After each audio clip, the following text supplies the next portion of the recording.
Assalamualaikum warahmatullahi wabarakatuh. Mari klik subscribe di channel ini dan aktifkan tanda loncengnya untuk mendapatkan update pemberitahuan di video berikutnya.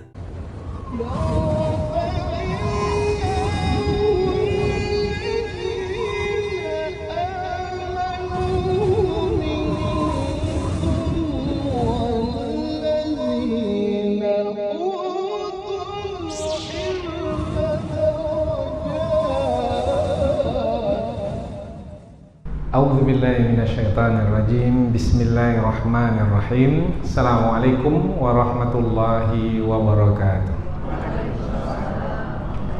Alhamdulillahirabbil alamin wa bihi nasta'inu ala umurid dunya waddin nasta'inuhu wa nastaghfiruh wa na'udzu billahi min syururi anfusina wa min sayyiati a'malina. فمن يهده الله فلا مضل له ومن يضلل فلا هادي له أشهد أن لا إله إلا الله وحده لا شريك له وأشهد أن محمدا عبده ورسوله لا نبي بعده أما بعد. Kita bersyukur kepada Allah Subhanahu wa taala yang masih melimpahkan rahmat dan nikmat-Nya. Kita bersyukur dengan mengucapkan Alhamdulillahirabbil alamin. Kemudian tidak lupa pula bersalawat kepada Rasulullah dengan mengucapkan Allahumma salli ala Sayyidina Muhammad wa ala ali Sayyidina Muhammad, dan bersalam kepada Rasulullah dengan mengucapkan Assalamu alayka ya Rasulullah. Alhamdulillah, kita dapat kembali meneruskan pengajian tafsir ayat-ayat suci Al-Quran yang insyaAllah kita akan teruskan kepada ayat yang ke-63, 64 dan 65 dari surah At-Taubah. Surah At-Taubah ayat 63 hingga 65, yaitu masih lagi menerangkan tentang orang-orang munafik, tentang sifat orang-orang munafik, yaitu mengkeji atau mengolok atau menghina Allah dan Rasulullah sallallahu alaihi wasallam. Sebagaimana yang telah kita ketahui bahwasanya orang-orang munafik adalah orang-orang yang mengaku di mulut beriman, tetapi sebenarnya tidak ada iman di dalam hati mereka. Wa minan nasi may yaqulu amanna billahi wa bil yaumil akhir, dan di antara manusia ada yang mengatakan kami beriman kepada Allah dan hari akhirat. Wa ma hum bimu'minin, dan mereka itu bukanlah orang-orang beriman. Orang-orang munafik, orang-orang yang mengaku beriman tetapi sebenarnya mereka bukan dari kalangan orang-orang beriman. Apabila kita kaitkan dengan ayat-ayat sebelum ini, yaitu tentang kisah perang Tabuk. Perang Tabuk, perang yang sangat berat sekali, karena tempatnya jauh dari kota Madinah, 600 km. Kemudian berlaku di musim panas, di musim kemarau, dan melawan Romawi, yaitu kuasa besar yang ada pada masa itu. Maka orang-orang munafik enggan untuk ikut serta berperang. Maka mereka menghadap Rasulullah sallallahu alaihi wasallam, kemudian memberikan alasan bahwasanya mereka tidak bisa ikut berperang. Maka alasan mereka, ada yang mengatakan mereka sakitlah, ada uzur syar'i yang mereka miliki. Mereka minta dikecualikan dari pergi berperang. Tetapi sebenarnya mereka tidak pergi berperang itu adalah karena mereka takut mati. Sementara orang-orang beriman tidak takut mati, sebab orang-orang beriman memang yang mereka cari itu mati syahid. Karena mati di medan perang adalah mati syahid yang sebenarnya bukan mati, yang sebenarnya adalah hidup dan diberi rezeki di sisi Allah Subhanahu wa taala. Dan orang yang mati dalam keadaan syahid, kedudukannya sangat tinggi sekali bersama dengan para nabi dan rasul. Ulaikal ladzina an'ama Allahu 'alaihim minan nabiyyin was-siddiqin wasyuhada was-salihin wa hasuna ulaika rafiqa. Maka orang-orang beriman yang betul-betul beriman, mereka suka pergi berperang. Mati di medan perang, mati itu yang mereka cari, karena itu mati syahid. Tetapi orang-orang munafik takut pergi berperang karena takut mati, karena memang mereka tidak beriman kepada Allah dan tidak pula kepada hari akhirat. Nah, jadi ayat ini masih lagi menerangkan tentang kisah perang Tabuk yang sudah disebutkan dalam ayat-ayat sebelum ini. Nah, lebih khusus 3 ayat yang akan kita pelajari ini adalah menerangkan tentang tabiat atau sifat orang-orang munafik. Yang apabila kita perhatikan 3 ayat ini, meskipun ini menerangkan tentang orang-orang munafik pada masa dahulu, tetapi ayat ini bersifat umum. Apabila ayat bersifat umum, ada kaidah tafsir al-ibratu bi umumil lafzi la bi khususis sabab, yaitu pelajaran kita ambil karena ayat itu sifatnya umum. Nah, meskipun sebab adalah menerangkan tentang orang munafik pada masa dahulu, tetapi ayat ini bersifat umum, maka kita bisa juga pakaikan untuk kita jadikan pelajaran pada hari ini. Dan mudah-mudahan kita ini dilindungi dari sifat-sifat kemunafikan, yaitu dalam ayat ini sifat-sifat munafik itu adalah menentang Allah dan Rasulnya, menghina Allah, menghina ayat-ayat Allah, menghina Rasulullah Sallallahu Alaihi Wasallam. Itu adalah sifat-sifat orang munafik. Dan boleh jadi pada hari ini kita menjumpai ada orang yang menghina Allah, menghina ayat-ayat Allah, menghina Rasulullah. Maka apabila mereka ini mengaku juga sebagai umat Islam, padahal perbuatan mereka itu menghina Allah, ayat Allah dan Rasulnya, maka sebenarnya mereka itu adalah orang-orang munafik. Ada sifat kemunafikan pada mereka. Dan orang-orang munafik, tempat mereka nanti di hari akhirat adalah di neraka jahanam selama-lamanya. Ini disebutkan di ayat yang ke-63. Mereka akan kekal selama-lamanya di neraka jahanam. Bahkan di dalam Al-Quran disebutkan orang-orang munafik itu tempatnya di mana? Di neraka itu. Di bahagian atas atau di lapisan bawah? Di kerak api neraka. Innal munafikina fid darkil asfali minan nar. Sesungguhnya orang-orang munafik itu berada di lapisan yang paling bawah. Nah, kalau ada nasi dalam periuk ketika dipanaskan, maka yang paling di bawah itu, yang dekat ke api itu adalah kerak. Maka dikatakan orang munafik itu kerak api neraka. Mengapa sampai diletakkan di bawah? Karena orang munafik lebih buruk perbuatan mereka itu dari orang kafir yang terang-terangan. Kalau orang kafir dia terang-terangan menyatakan kafir, maka orang-orang beriman mudah menghadapi mereka. Tetapi orang-orang munafik di hadapan orang-orang beriman mengaku beriman. Tetapi apabila mereka sesama mereka menyatakan diri mereka kafir kepada yang lainnya.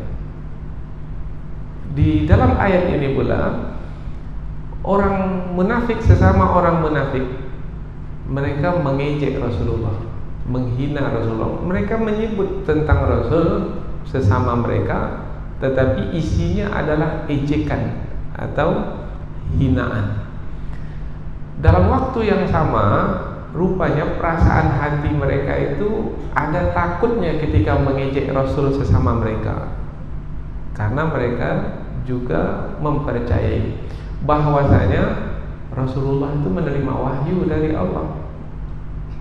apabila Rasulullah menerima wahyu dari Allah, maka boleh saja melalui wahyu akan diberitahukan tentang apa yang mereka sembunyikan sesama mereka. Mereka kan mengejek Rasulullah sesama mereka. Sampai ke telinga Rasul? Memang tak sampai ke telinga Rasul, karena mereka sembunyi-sembunyi mengejek.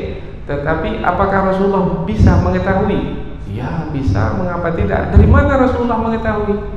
Bukan dengan mendengar langsung dari mulut mereka, tapi dari Allah melalui wahyu. Nah, mereka percaya juga Rasulullah menerima wahyu yang bisa memberitahukan tentang apa yang mereka sembunyikan. Maka mereka pun juga takut-takut mengejek Rasul secara sembunyi-sembunyi. Jadi orang munafik ini punya rasa takut juga sesama mereka, meskipun mereka sembunyi-sembunyi melakukan perbuatan yang tercela. Maka orang-orang beriman jangan pernah merasa lemah dalam menghadapi orang-orang munafik. Meskipun mereka ini menipu, memperdaya, nampak di hadapan sebagai teman, tetapi rupanya di belakang sebagai lawan. Ketika di depan memuji, rupanya di belakang mengkeji. Meskipun mereka ini pandai menyembunyikan diri mereka seperti musang berbulu ayam, nampaknya kita bisa akan tertipu dibuatnya. Jangan takut menghadapi orang munafik. Apa sebab? Sebab Allah bersama orang-orang beriman. Itu ayat yang ke-65. Bahwasanya Allah bersama orang-orang beriman, dan orang-orang beriman melalui ayat-ayat Allah mengetahui tanda-tanda kemunafikan dari diri seseorang itu. Maka orang-orang beriman menjadi berhati-hati, berwaspada terhadap orang-orang munafik. Pada hari ini orang munafik itu banyak atau tidak? Banyak sekali, banyak. Kadang-kadang bergelar kiai haji juga.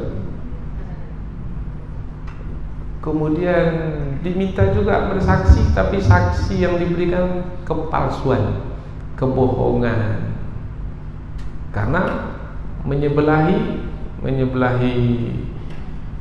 musuh yang memerangi umat Islam. Banyak orang-orang munafik pada hari ini. Apalagi diiming-imingi kekayaan, harta, umpamanya jabatan, dan mungkin juga karena mereka ini adalah orang-orang yang mengejar kepentingan duniawi. Mereka sudah mendapatkannya selama ini dan takut kepentingan duniawi mereka itu akan dicabut. Maka mereka pun memberikan kesaksian palsu. Mereka mengaku juga sebagai orang-orang beriman, tetapi mereka ini sebenarnya adalah orang-orang munafik. Maka berhati-hati dengan musuh dalam selimut. Harap-harap yang dalam selimut itu kawan, rupanya musuh dalam selimut. Menikam dari belakang, menggunting dalam lipatan. Ini pepatah-pepatah kita banyak. Maka kita mesti berhati-hati. Tak nampak pergerakannya di luar, tetapi bisa membakar hangus seperti api di dalam sekam. Tetapi takutkah kita menghadapi mereka ini? Tidak. Apa sebab? Sebab orang-orang beriman bersama dengan Allah, Allah akan memberikan perlindungan dan pemeliharaan kepada orang-orang beriman dari kedengkian orang-orang munafik. Ini 3 ayat yang akan kita pelajari dalam kesempatan ini, yaitu ayat yang ke-63, 64 dan 65 dari surah At-Taubah tentang orang-orang munafik yang mengkeji Allah, ayat-ayat Allah, dan juga mengkeji Rasulullah sallallahu alaihi wasallam.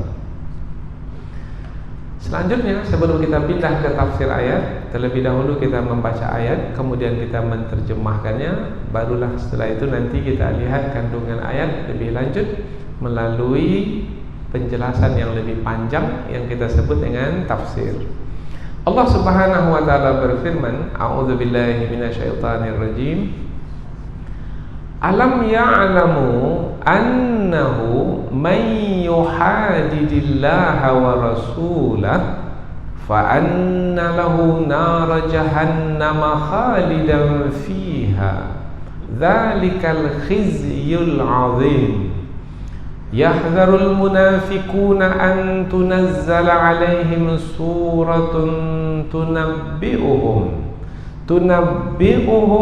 bima fi qulubihim. Qul istahzi'u innallaha mukhrijum ma tahdharun. Wala in sa'altahum la yaqulunna innama kunna nakhudu wa nal'ab. Qul abillahi wa ayatihi wa rasulihi kuntum tastahzi'un. Allah berfirman, alam ya'lamu, apakah mereka tidak mengetahui? Mereka siapa? Mereka orang-orang munafik. Annahu, sesungguhnya, man yuhadidillaha, man, siapa yang yuhadid, menentang Allah, wa rasulahu, dan rasulnya, fa anna, maka sesungguhnya, lahu, baginya, nara jahannam, neraka jahannam, khalidan, mereka itu kekal, fiha, di dalamnya. Berarti orang munafik di dalam neraka kekal selama-lamanya. Zalika, yang sedemikian itu, al-khizyu, adalah kehinaan, al-azim, yang besar. Yang sedemikian itu maknanya kekalnya dalam api neraka itu adalah kehinaan yang besar. Kita ulang dari pangkal ayat.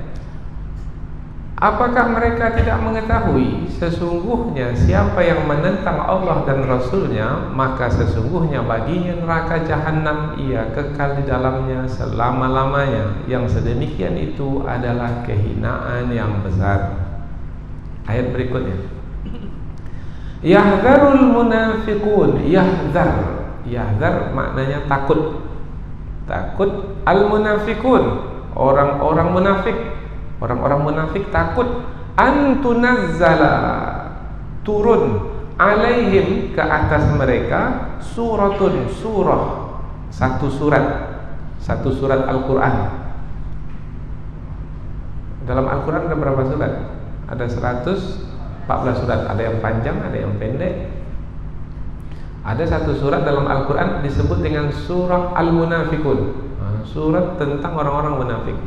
Nah, orang-orang munafik takut apabila ada surat turun dari Allah yang isi surat itu menerangkan tentang kejelekan mereka. Orang-orang munafik takut turun ke atas mereka suatu surat tunabbi'uhum, memberitahukan kepada mereka atau memberitahukan tentang mereka. Nanti dalam tafsir kita jelaskan bima, tentang apa-apa yang ada fi qulubihim, di dalam hati mereka. Mereka kan menyembunyikan sesuatu, mengkeji Rasulullah secara sembunyi-sembunyi, atau dalam hati mereka. Sesama mereka mengkeji Rasul, tetapi tidak sampai ke telinga Rasul, tak sampai ke telinga orang-orang beriman. Mereka takut ada surat Al-Quran yang turun menceritakan tentang perbuatan mereka yang keji itu. Qul istahzi'u, qul, katakanlah wahai Muhammad, istahzi'u, teruskanlah kamu mengejek. Innallah, sesungguhnya Allah, mukhrijun, akan memberitahukan, ma tahdharun, apa-apa yang kamu takuti itu, yaitu apa-apa yang kamu sembunyikan, yang kamu takut orang lain mengetahuinya. Nah, silakan aja kamu mengejek secara sembunyi-sembunyi, tetapi Allah akan memberitahukan. Bagaimana cara Allah memberitahukan? Dengan menurunkan ayat Al-Quran. Orang-orang munafik takut suatu surat akan turun ke atas mereka, memberitahukan kepada mereka tentang apa-apa yang ada di dalam hati mereka. Katakanlah, teruskanlah mengejek, sesungguhnya Allah akan memberitahukan apa-apa yang kamu takuti orang lain untuk mengetahui. Ayat yang ketiga, wala in sa'altahum, dan sungguh jika kamu bertanya kepada mereka, kamu di sini siapa? Rasulullah. Jika kamu wahai Muhammad bertanya kepada mereka, mereka siapa? Orang-orang munafik. Dan sungguh jika kamu bertanya kepada mereka, layakulunna, maka sungguh mereka akan menjawab, innama, sesungguhnya, kunna, adalah kami, nahudu, bersenda gurau, wa nal'ab, dan bermain-main. Kamu bertanya. Jadi Nabi diperintahkan untuk bertanya kepada orang-orang munafik, karena Nabi telah diberitahu oleh Allah tentang apa yang mereka sembunyikan. Maka Nabi bertanya, kamu menyebut-nyebut ini ya ketika kamu sesama kamu, wahai orang-orang munafik, yaitu kamu mengejek Allah, mengejek ayat-ayatnya, dan mengejekku. Orang munafik terkejut, dari mana nih Rasulullah tahu? Karena ayat Al-Quran turun memberitahukan. Maka mereka menjawab, sesungguhnya kami hanya bersenda gurau, bermain-main. Bermakna mereka coba mengelak. Padahal sudah ketahuan, mereka sudah ketahuan menyembunyikan perbuatan yang tercela itu. Sesungguhnya kami hanya bersenda gurau dan bermain-main, tak ada sungguh-sungguh. Padahal sungguh-sungguh. Nah, bermakna mereka ini adalah orang yang coba melarikan diri dari kebohongan dengan kebohongan. Nah, biasanya orang yang bohong itu coba lari dengan bohong juga. Sudah berapa bohong itu? Sudah 2 bohong.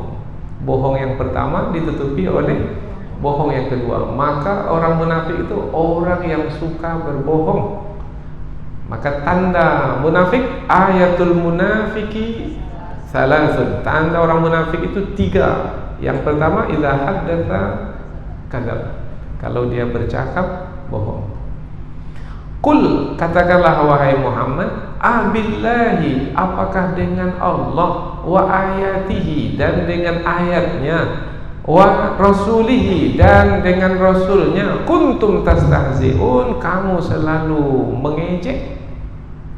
Tak sepatutnya kamu menjadikan Allah, ayatnya, rasulnya sebagai bahan ejekan. Ini bukan boleh dibuat main-main, karena Allah, rasulnya adalah mesti diagungkan. Tapi malah kamu menjadikannya sebagai mainan, ejekan. Ini bukti bahwasanya kamu adalah orang yang tercela, wahai orang-orang munafik.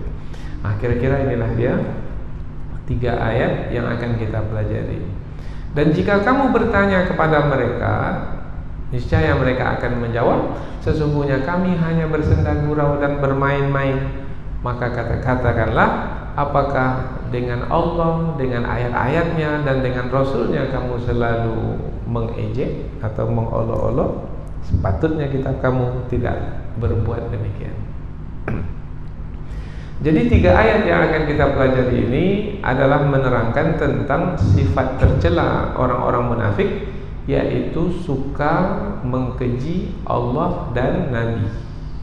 Maka apabila kita mendapati pada hari ini ada orang yang mengkeji Allah dan Nabi, meskipun mengaku beragama Islam, mengaku beriman, maka sesungguhnya sudah ada tanda kemunafikan padanya. Na'udzubillah.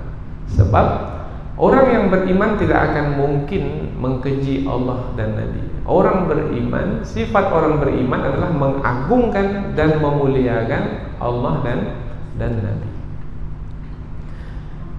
Selanjutnya kita pindah ke tafsir ayat, yaitu penjelasan yang lebih panjang dari ayat. Di ayat yang ke-63, ayat ini berbentuk pertanyaan. Alam ya'lamu, Apakah mereka itu tidak mengetahui? Siapa yang dimasukkan mereka tadi? Orang-orang munafik. Apakah mereka itu tidak mengetahui siapa yang menentang Allah dan Rasulnya, maka sesungguhnya baginya neraka jahanam dan kekal dalamnya selama-lamanya? Apakah orang munafik tahu tidak siapa yang menentang Allah dan Rasul tempatnya di neraka jahanam? Tahu.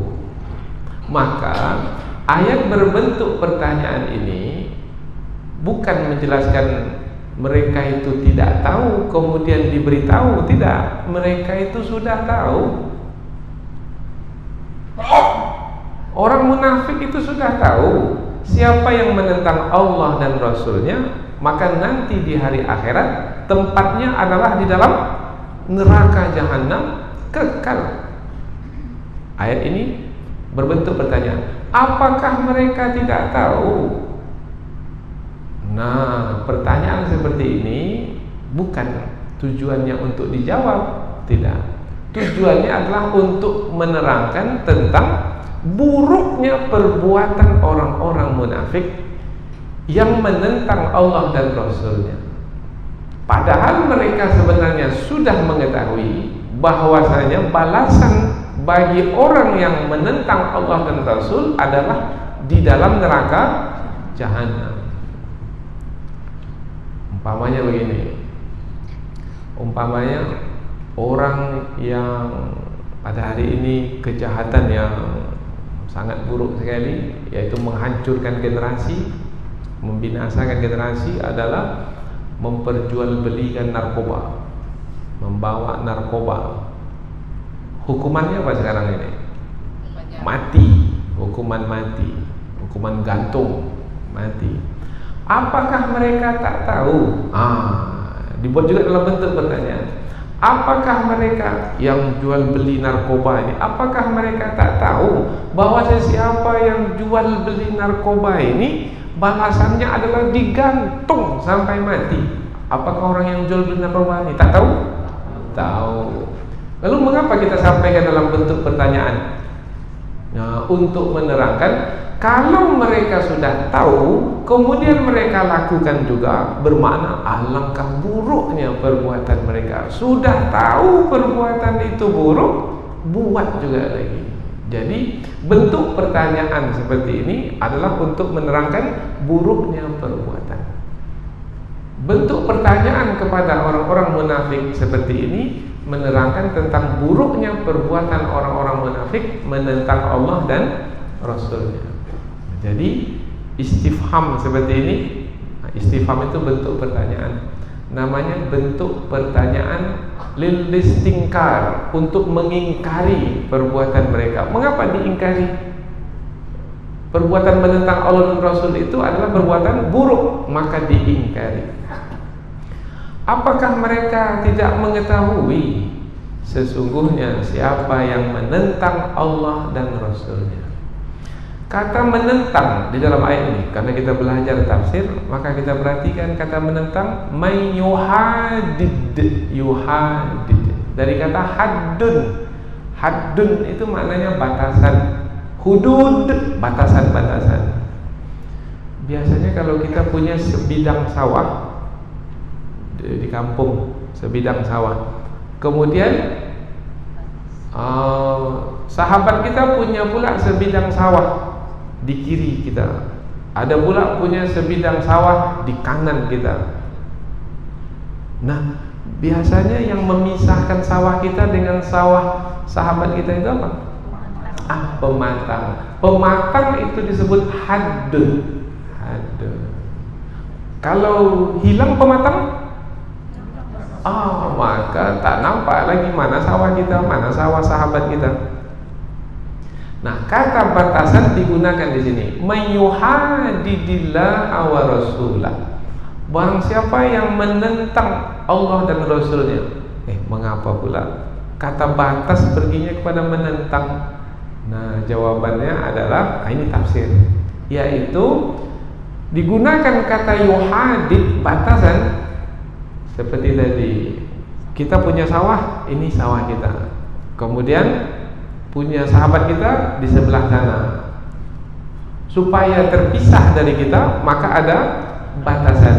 Orang munafik membuat batas antara dirinya dengan Allah Subhanahu wa taala. Mestinya manusia itu jangan membuat batas antara dirinya dengan Allah, mestinya bersama dengan Allah.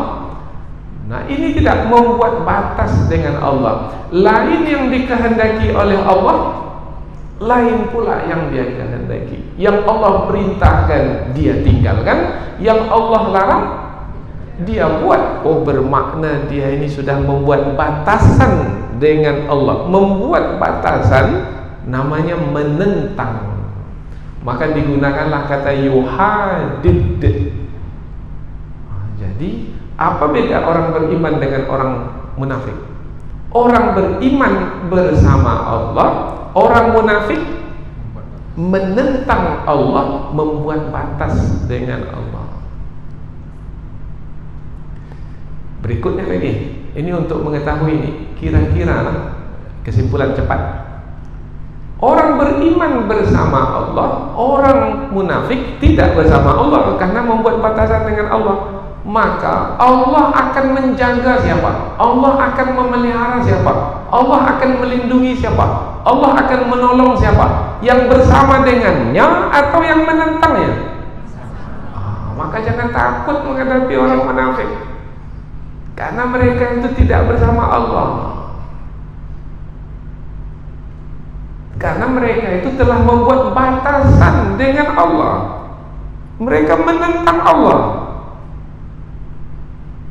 Maka kalau banyak orang munafik itu hari ini, orang munafik itu kaya-kaya, orang munafik itu berkedudukan tinggi, punya jabatan, apalagi orang munafik itu pintar-pintar, orang munafik itu apalagi pintar ngomong, umpamanya. Jangan takut. Apa sebab? Sebab mereka itu berada di tempat yang tidak bersama dengan Allah. Mereka di situ, mereka membuat batasan dengan Allah dengan kemunafikan yang mereka tunjukkan itu.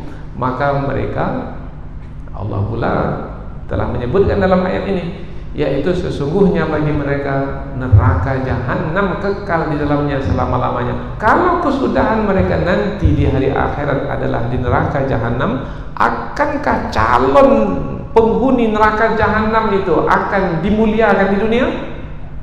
Tidak. Tak akan mungkin dimuliakan, akan dihinakan di dunia. Yang dihinakan nanti di hari akhirat juga akan dihinakan terlebih dahulu di dunia ini. Walanudziqannahum. Di mana kita jumpa ayat ini? Dalam surah As-Sajdah. Walanudziqannahum minal adzabil adna dunal adzabil akbar la'allahum yarji'un. Sungguh kami akan merasakan kepada mereka azab, siksa di dunia ini sebelum siksa di akhirat nanti. Mudah-mudahan mereka mau kembali. Kalau mau kembali, kalau tak mau kembali, siksa pasti akan menjalani siksa di dunia ini dan di akhirat nanti.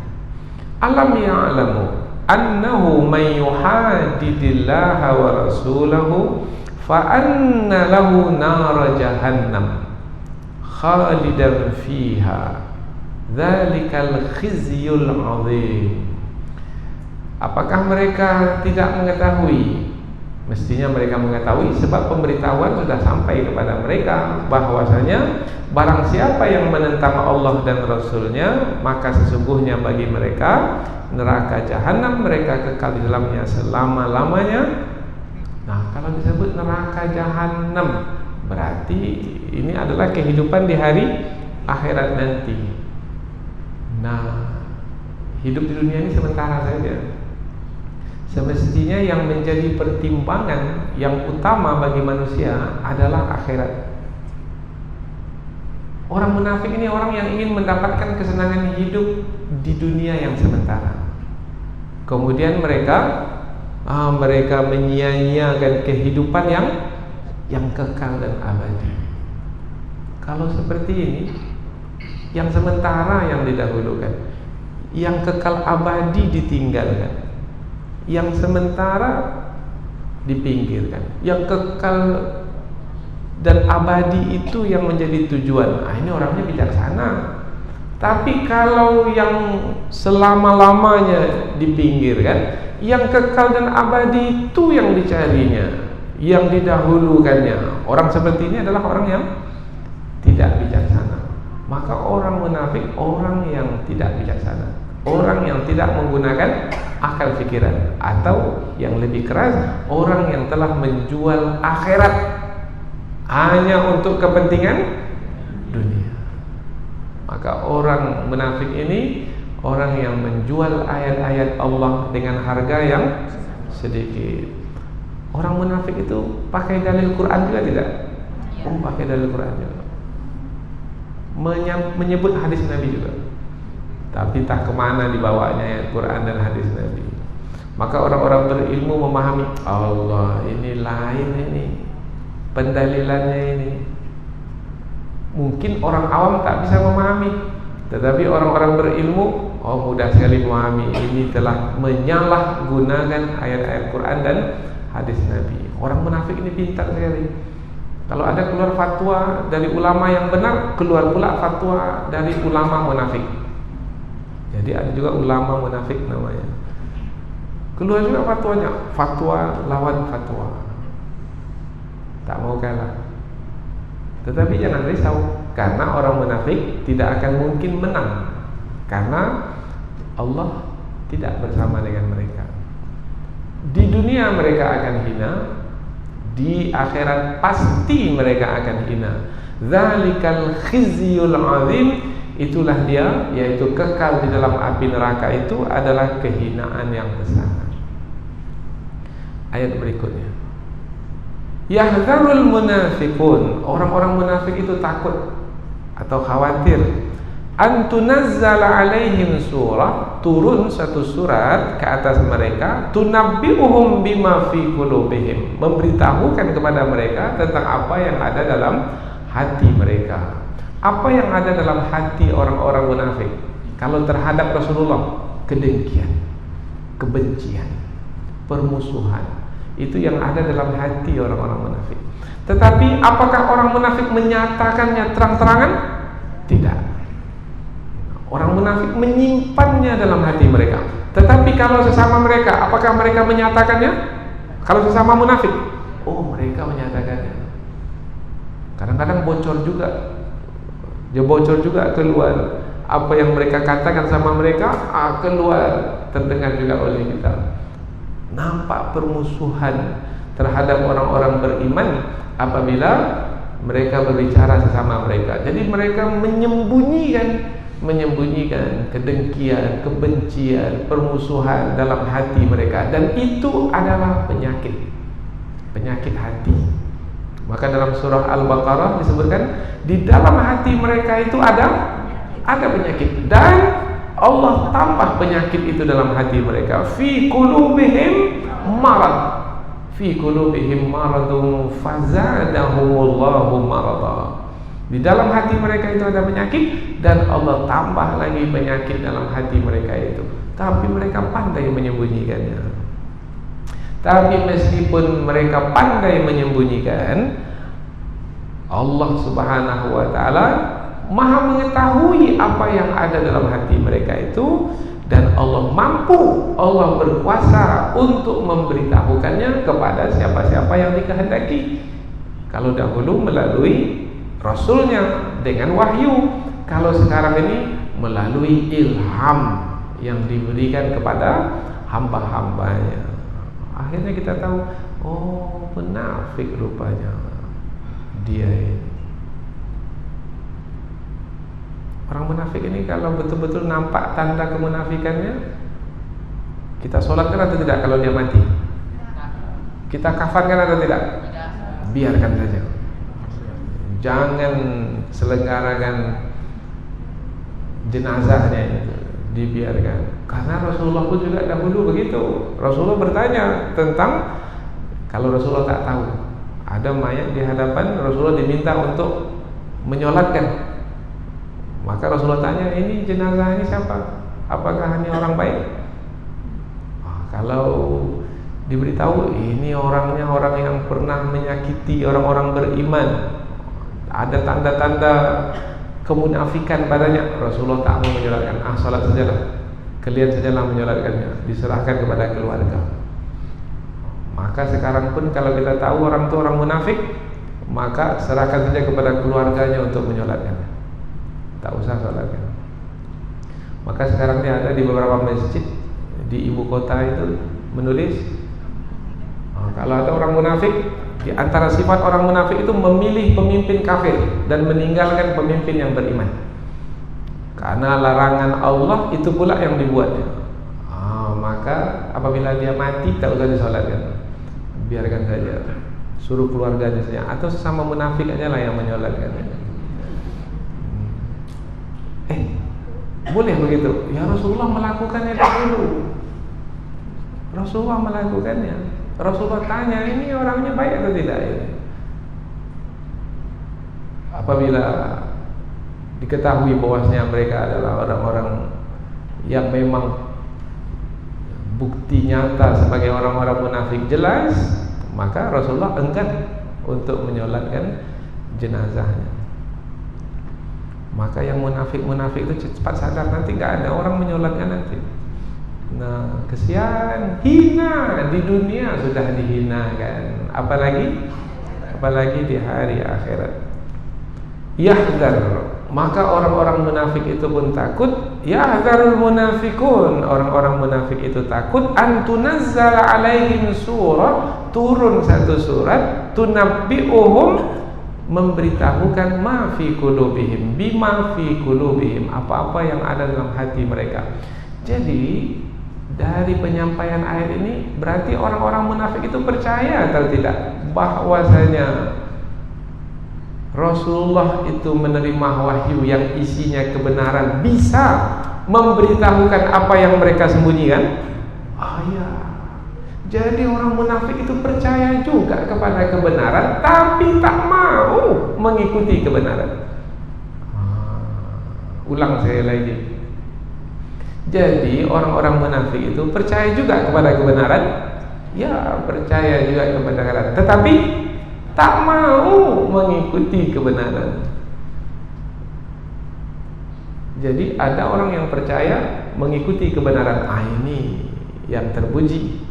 Tetapi mengetahui kebenaran, percaya kebenaran, tapi tidak mau mengikuti kebenaran, ini tercela. Jadi orang munafik itu percaya kepada kebenaran tapi tak mau mengikuti kebenaran. Maka dia takut-takut. Kalau ada ayat Al-Quran yang turun kepada Rasulullah memberitahukan tentang apa yang mereka sembunyikan. Kalau ada rasa takut di hati seorang, maka orang itu orang yang kuat atau orang yang lemah? Kalau punya rasa takut, orang yang kuat atau orang yang lemah? Lemah. Maka orang munafik adalah orang yang lemah. Orang munafik itu lemah. Jadi kalau berhadapan dengan orang munafik tak akan mungkin menang karena lemah. Yang akan menang itu orang yang kuat. Orang beriman kuat. Apa sebab? Mereka yakin. Keyakinan mereka kepada Allah membuat mereka bersama dengan Allah. Kebersamaan mereka dengan Allah itulah yang mendatangkan kekuatan pada diri mereka. Dan tidak seperti itu keadaan orang-orang munafik. Maka orang munafik berhentilah dari kemunafikan. Penat aja yang dapat, letih, susah, sengsara, menderita, pada akhirnya kalah juga, hina. Kemudian di akhirat masuk dalam neraka lagi. Allah, kasihan orang munafik. Orang-orang munafik takut suatu surat turun ke atas mereka memberitahukan tentang apa yang ada dalam hati mereka. Manusia tahu tidak apa yang ada dalam hati manusia lainnya? Tak tahu. Apa sebab? Sebab sangat tersembunyi dalam hati. Kemudian kalau ada sesuatu yang gaib, yang tersembunyi, manusia tahu sesuatu yang gaib? tak tahu. Siapa mengetahui yang tersembunyi, mengetahui yang gaib? Siapa yang mengetahui yang tersembunyi, yang gaib? Hanya Allah. Orang munafik itu yakin, percaya bahwasanya Allah Subhanahu wa taala memihak kepada orang-orang beriman, yaitu dengan memberitahukan kepada orang-orang beriman apa yang Allah ketahui tentang orang-orang munafik, apa-apa yang mereka sembunyikan. Jadi dalam peperangan antara orang-orang beriman dengan orang-orang munafik, sebenarnya orang-orang beriman adalah orang-orang yang dijanjikan kemenangan untuk mereka. Karena bukti-bukti kebenaran, sebab-sebab kemenangan itu ada pada mereka. Dan orang-orang munafik selama-lamanya tidak akan mungkin pernah menang, karena sebab-sebab kemenangan itu tidak ada pada mereka. Karena mereka menentang Allah dan Rasul, mereka tidak bersama dengan Allah dan Rasulnya, sementara orang-orang beriman adalah bersama Allah dengan Rasul. Kulis tahzi'u, Rasulullah diperintahkan oleh Allah untuk mengatakan kepada orang-orang munafik, istahzi'u, silakanlah kamu mengejek Allah, mengejek ayat-ayat Allah, mengejek Rasul Allah. Innallaha mukhrijum ma tahdharun, sesungguhnya Allah akan mengeluarkan, menyatakan, memberitahukan apa yang kamu sembunyikan, yang kamu takuti orang lain untuk mengetahuinya. Jadi ayat kulis tahzi'u, maka silakan terus kamu mengejek. Maknanya kami tidak akan risau dengan ejekanmu. Kalau kamu mengejek, silakan mengejek. Kalau kamu menghina, silakan menghina. Ini semalam atau berapa hari yang lalu, ada penduduk kota ini mengejek agama Islam, mengejek cara sholat umat Islam. Tapi bukan dari kalangan orang munafik, memang dari kalangan orang kafir. Kalau memang kafir memang tak faham lah, mengejek, menghina. Dan itu adalah sifat orang-orang yang tidak mengerti. Ini adalah orang-orang yang merusak kedamaian, merusak ketentraman, ketenangan. Ini orang-orang yang tak paham. Silakan mengejek. Apakah dengan ejekan itu mereka akan menjadi mulia, dan yang diejek itu pula menjadi hina? Tidak. Karena hakikat sesuatu bukan ditentukan oleh perkataan yang dikeluarkan di mulut. Hakikat sesuatu itu adalah apabila seperti yang disampaikan, yaitu apabila hamba itu bersama dengan Allah Subhanahu wa taala, mengagungkan Allah, mengagungkan ayat Allah, mengagungkan Rasulnya, maka hamba itu adalah hamba yang mulia, meskipun diejek oleh manusia sekalipun. Penentu keagungan seseorang, kemuliaan seseorang adalah kebersamaan orang tersebut dengan Allah Subhanahu wa taala. Kulis tahzi'u, silakan kamu mengejek terus. Ini sebenarnya ancaman. Perkataan seperti ini, silakan mengejek, tapi nanti sampai masanya, sampai waktunya, Allah akan menyatakan bahwasanya ejekan yang kamu sembunyikan sesama kamu nanti akan diberitahukan bahwasanya Allah Subhanahu wa taala akan membalasnya, karena orang-orang beriman mengetahuinya, dan rupanya kamu berbohong selama ini, rupanya kamu berdusta selama ini. Maka ketika seorang pendusta itu diketahui dia telah berdusta, maka ketika itu ia akan jatuh hina di mata manusia. Sebenarnya orang munafik ini sudah hina terlebih dahulu di mata Allah. Siapa yang telah hina di mata Allah tidak akan pernah mulia di mata manusia. Meskipun ada di antara manusia yang memandangnya mulia, itu hanya untuk seketika, sampai waktunya yang hina itu akan hina. Tinggal tunggu waktu aja sebenarnya. Karena yang mengatur alam semesta ini bukan manusia. Yang mengatur alam semesta ini adalah Allah Subhanahu wa taala. Sesungguhnya Allah menyatakan, mengeluarkan apa yang kamu sembunyikan, yang kamu takuti manusia. untuk mengetahui. Ayat yang ke-65. Jadi ketiga-tiga ayat ini menerangkan tentang orang-orang munafik, yaitu sama. Wala in sa'altahum, dan jika kamu bertanya kepada mereka, mereka siapa? Orang-orang munafik. Oh, berarti kamu menyembunyikan yang selama ini kamu memuji kami, mengagungkan kami, rupanya kamu mengejek kami. Karena ketahuan. Yang memberitahu Allah Subhanahu wa taala. Nah, ketika mereka sudah diketahui menyembunyikan perbuatan yang tercela, yaitu mengejek Allah, ayatnya dan Rasulnya sesama mereka, maka mereka pun menjawab, la yaqulunna, mereka menjawab, innama kunna nakhud, sesungguhnya kami ini hanya bersenda gurau. Sebenarnya kata nakhud maknanya khaudun maknanya memasukkan. Biasanya kalau al-khaudu fisail maknanya memasukkan diri ke dalam satu aliran sungai yang mengalir. Nah, al-khaud, ada sungai mengalir. Kalau sungai mengalir berarti airnya itu mengalirnya itu deras. Kalau seseorang memasukkan diri ke dalam sungai yang mengalir, yang aliran sungai itu deras, bagaimana badannya? Hanyut.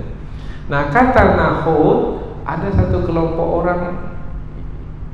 kelompok bercerita umpamanya tentang orang yang mereka keji, yang mereka hina, yang mereka tak sukai. Kita sebutlah umpamanya orang-orang munafik, ini kumpulan orang-orang munafik.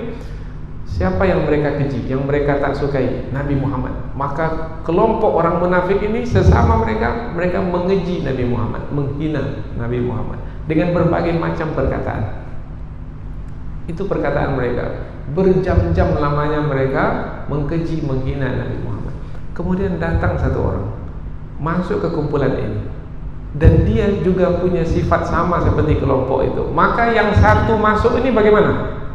Hanyut dalam kumpulan itu. Maka kata nahu, yaitu masuk dia ke dalam orang-orang yang hanyut, mengkeji, menghina Nabi. Bukannya menghentikan, bukannya melarang, tapi malah ikut bersama. Itu maknanya nahu. Nah, kata orang munafik ini, sesungguhnya kami hanyut ke dalam kumpulan orang-orang yang menghina dan mengkeji itu. Bukan kami yang mendahului, kami ini ikut serta saja. Ini makna kata nahu. Kami tak ada sungguh-sungguh. Bukan kami yang mengawali, kami ini adalah yang datang kemudian kami ikut serta. Mereka coba melarikan diri, padahal memang mereka bersungguh-sungguh mengkeji dan menghina Nabi. Wa nal'ab, dan kami bermain-main. Bermain-main bermakna orang bermain-main. Tujuannya untuk apa kalau bermain-main? Untuk senang-senang. Mereka mengkeji Rasulullah untuk menyenangkan diri mereka. Oh, ini jawaban yang